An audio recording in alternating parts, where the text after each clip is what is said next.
प्राचीन गुजरात का नाम आनर्त था और कुशस्थली आंध्र प्रदेश की राजधानी हुआ करती थी। एक कुशस्थली वर्तमान में द्वारिका नाम से जानी जाती है। आंध्र प्रदेश में शरियाती वंश का राज हुआ करता था। ये शरियाती वैवस्वत मनु राजा के पुत्र थे।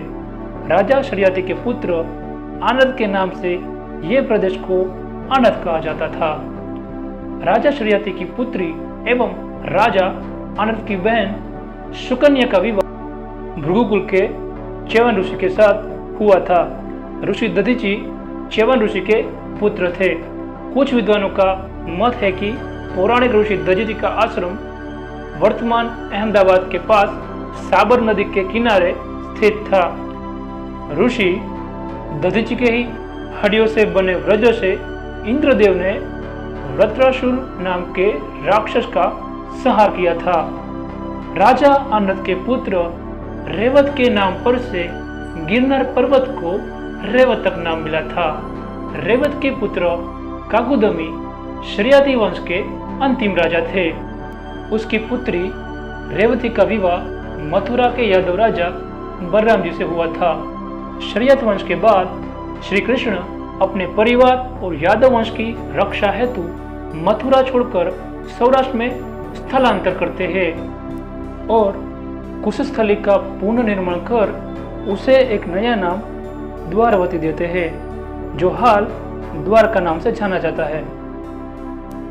महाभारत के युद्ध के बाद भगवान ने अपने जीवन का उत्तरार्ध गुजरात में ही बिताया था।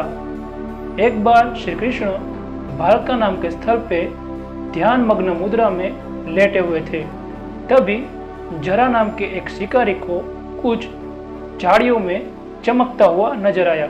उसे लगा कि यह किसी मृग की आंख है और बस उस ओर तीर छोड़ दिया, जो सीधे श्री कृष्ण के पैर में जा घसा। जरा ने जब करीब जाकर देखा तो वहां भगवान श्री कृष्ण घायल थे।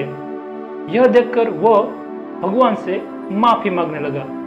जिसे मृग की वो आंख समझ रहा था वह भगवान श्री कृष्ण के बाएं पैर का पदम था। हालांकि भगवान ने उसे माफ कर दिया। तीर लगने से घायल श्री कृष्ण भालका से थोड़ी दूर हिरन नदी के किनारे पहुंचे। कहा जाता है कि इसी जगह पर भगवान श्री कृष्ण पंचतत्व में विलीन हो गए। वर्तमान में इस स्थल को देहोत्सर्ग तीर्थ कहा जाता है। यह स्थल सोमनाथ से महज 1.5 किलोमीटर की दूरी पर है। यहाँ पर आज भी भगवान श्री कृष्ण के चरण के निशान मौजूद है। अस्तु।